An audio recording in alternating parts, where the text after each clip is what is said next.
We are the Phronesis Project. I'm Rick. This is Lauren. And we're here to talk about Thor, Love, and Thunder. This is part 2. So, getting into Sif. I'm Lady Sif of Asgard.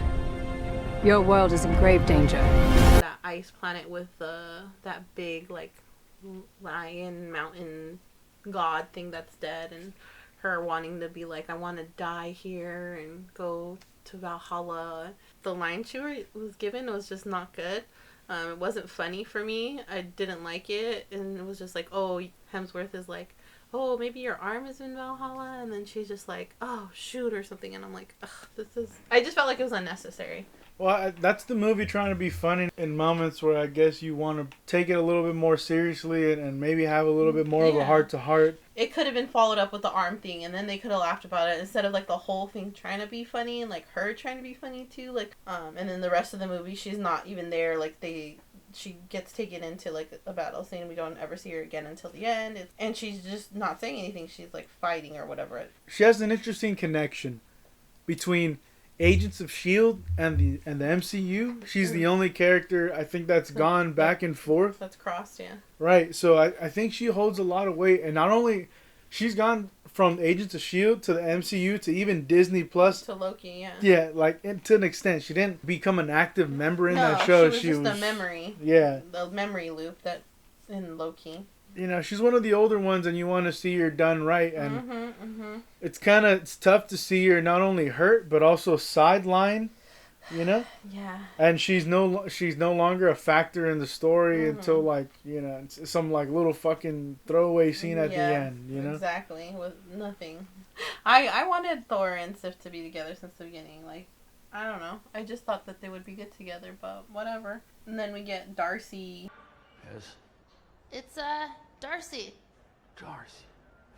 Talking to Jane, and it's just, like, very short to, like, oh, I got the chips, and I had the hot Cheetos, and I just couldn't resist, and it's just, like, Darcy being awkward, like, figuring that there's only friends at this point, because it's Jane just telling her, and then her, like, telling her to slow down. Was this before or after WandaVision? Mm-hmm. Seeing her in those scenes, I think she's just being a supportive friend. That's just her role, like, you know. Yeah, so it just has to serve its purpose. It just has to show, like, hey, like, she's not in this alone. What do they do with that intern? Is that intern just never gonna factor in again for the Dark Elves for the second? Is that just a hit it and quit it for Darcy? Yeah, I think that was it for her. It was just a one-time thing, and she was over it. Mr. Intern booty call. Oh, we see. The man later identified as noted astrophysicist Dr. Erik Selvig has been called in for questioning by police. We see Erik through like the lab video when Jane's back in her lab, and it's just like nothing's working, and it just looks like poor CGI when you see him. It doesn't even look like a video or anything like that. It looks fake. It looks off. That was my problem with Erik Selvig in the little snippet that we saw him in talking to Jane. What sucks too about his lack of inclusion, he was teaching her a little bit about the Thor, mythology or the folklore, whatever, and S.H.I.E.L.D. and all of that stuff, and getting her familiar with that. Yeah, and it just seemed like he was this mentor. Kind of written out away, and I think he's a funny guy, and I would have loved, I just would have loved to see that director. He really likes Thor too, so it's kind of weird that the new Asgard's there, he's there, and he's not there either, I think that's what's crazy about seeing all these three come back from the Dark World, taking a break in its own franchise in Ragnarok. Like the director's like, I want to make Thor better, and I'm just gonna forget all this other shit and kill what I don't like, and have them like get such small roles, except for one, right? Except for Jane, but like everybody else got like small little roles on this shit. Like, right, let's shut them the fuck up and let them have another little moment in the Thor franchise. What's that? Sif, Darcy, Erik, Selvig, right? Yeah. That's a damn shame. They can serve a role, especially with Asgard tattered. What better place to have like diplomatic relationships? Or what is it called? Diplomatic relations? Than with people that like Erik Selvig and Darcy, who's doing shit with the WandaVision thing. And, and then Jane, who's obviously been around the block with the Thor events, right? That's like the Thor drama. Yeah. And Sif, same thing with Sif, like coming back and seeing like there's an Asgard to even protect and obviously that's what you know, that's what she ends up doing at the end. It seems like she's helping little Axel Heimdall Yeah. Jr. Yeah, that's what she was doing because she wasn't even in Ragnarok. I don't remember seeing her, right? That's what I'm telling you. Yeah, no, Yeah, these characters were like absent. pushed aside, so like she was off world helping other people because I know that's what they would do is go to the other realms to protect them. They were protectors of the 9 realms. Yeah. So she was off world when all this happened, and so then now this is where we're getting her back. So if with those old faces pushed out in Ragnarok, we had these other faces that were taking their place. You know? Which was Korg, Valkyrie, and Miek. With Allow me to introduce myself. My name is Korg. I'm kind of like the leader in here. Over here, there's a pile of rocks waving at you. Here. Yeah, I'm actually a thing. I'm a being. I don't feel like he adds a lot of value to the movie. He's just kind of like boring, lacks sustenance. It's just like, okay, some of the stuff he says doesn't really make sense or like is congruent with what he had said in the previous movie. I think Korg is an example of too much of a good thing. You probably shouldn't have had him travel with Thor alongside the Guardians. You probably should have held him back with Valkyrie. Yeah. That way, like, you hold back the screen time, and then whenever he does have jokes, you'd hope that they're good jokes. And, you know, if you limit... And they hit. When we watched the movie, you know, people were laughing at these movies. It's not like people were, like, booing and throwing tomatoes at the screen. Yeah. There's certain moments that I feel like didn't work. Were you know? pure misses. Like, I felt like a lot of the time there were a lot of misses with him and his character.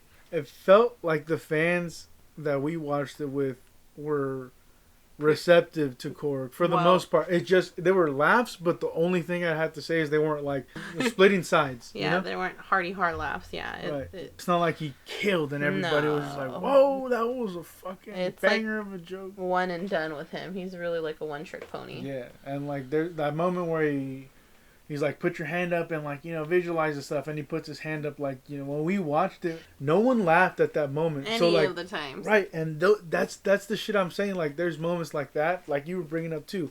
lackluster Whiffs. Korg does a lot of stuff in this movie because like we talked about, he narrates the shit. He's with Thor, right? He goes back with them to go see what's Gucci with everything, and he's like making jokes with Thor, like, you know, about Jake. Oh, your ex and your ex hammer or whatever, or your ex weapon or something, yeah. Yeah, he's just like, he's kind of there. Sometimes he's making the jokes, and eventually he goes on to do the ultimate mission with Thor. You know, he tries to help defend New Asgard, tries to help the plans, and then he goes with them to the. He's a soldier. Yeah, he's a friend and a soldier, and like everything alongside that. You know, I think Korg was one of those people I thought were gonna die, and seeing Korg, I guess, so close to death because he gets the bolt, you know, to the chest. And he just crumbles. The consequence of going into that city and thinking you can just rally the troops or even talk to one of the gods,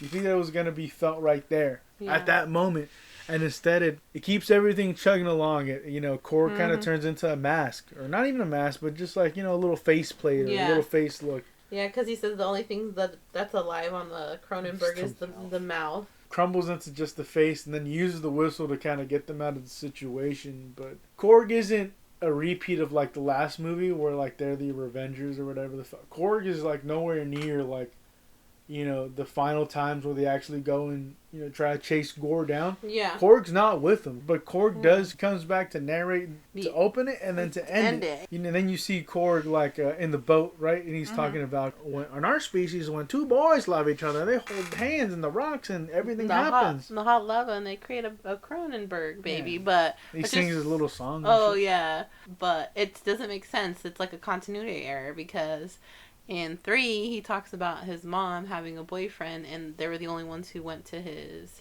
uprising. Oh, well, I tried to start a revolution, but didn't print enough pamphlets, so hardly anyone turned up, except for my mum and her boyfriend, who I hate. This movie's a rom-com, a superhero one, and, you know, what are you going to do? It's just, that's the intent. That's what he wants to do. I don't like it. Hard to digest. It is. Yes. You could have went anywhere else, especially with a character who can explore space. Fuck. You explore love? Wow. That's the shit you take this goddamn cosmic being to? Okay. You just talk about, like, a few of the partners that he really had, you know what I mean? The pirate woman, the wolf woman, loving a woman wolf. Which is his actual wife, yeah, right? Yeah. However you say her name. Yeah, that's his actual wife. Yeah, the pirate, the wolf woman, and then obviously Jane was the one of the Jane ones Fonda. Jane Fonda, Jodie Foster. Yeah. Jodie Foster, that was my favorite one. That was like the only good part of his narration, or when he was talking about Jane Foster.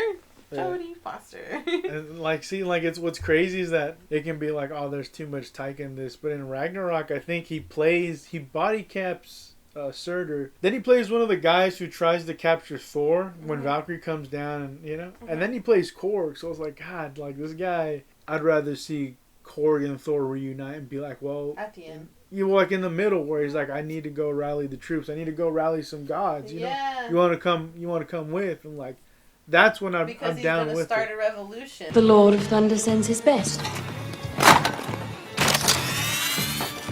The revolution has begun. But you know who was helping down on New Asgard is... This is my very good friend over here, Miek. He's an insect and has knives for hands. Miek. Right. And pretty sure that they said she, and that she is dressed like a female because she's got the, the pantsuit on, and I want to say high heels. So I was really confused, but also in Ragnarok, Korg is asking if those are eggs or protoplasm. Yeah. When they're in the dungeon, so I was like, I guess that makes sense that she is a female. Yeah, see, like Miek, I want to see Miek and Korg together, like Jay and Silent Bob. Like, I just want to see them to be a duo, and like that. Duo. Yeah, exactly. That's why it would have been great to see them help Valkyrie run New Asgard, as opposed to like splitting up Korg. Like, it's funny seeing her dressed in like business clothes. Dressed, and then like she's over there with the whiteboard. I want to see what that whole thing is, because she puts a lot of shit on there. Yeah. We're here with Tessa Thompson, King Valkyrie. How's Valkyrie doing with the position of King? King Valkyrie. I actually like her as King, even though that's not how it normally is. Silly. Yeah. Words don't matter. I feel like it works for her.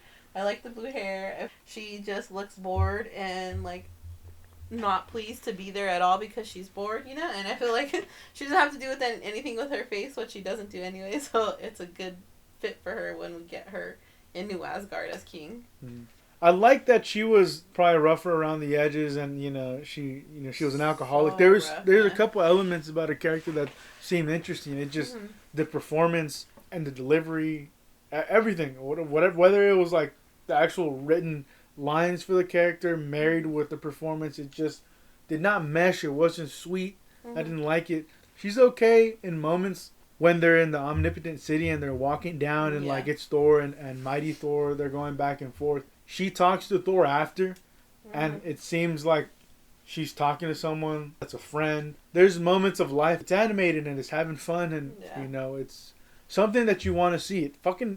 It looks like chemistry, it's something that you want to fucking see in a movie. That scene is good where she comes in and is like, what's going on? Gives and him a little shit. Yeah, and like laughs at him and is like, we're on the same team. I really like that scene with her too. And I also like that she's not wearing her, like, her scrapper gear, her Valkyrie wear. She's wearing, we see her wearing different, like multiple different things.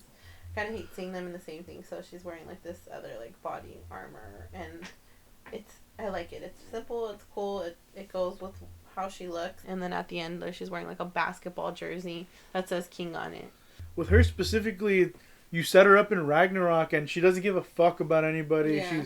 She hates life. Yeah, she only gives a fuck about her own self-interest, and obviously that slowly changes. She helps out, and then endgame. Yeah. She comes in, she steps up, Thor's depressed, carried over to this where maybe, she's not happy that she's king, she didn't want to have this.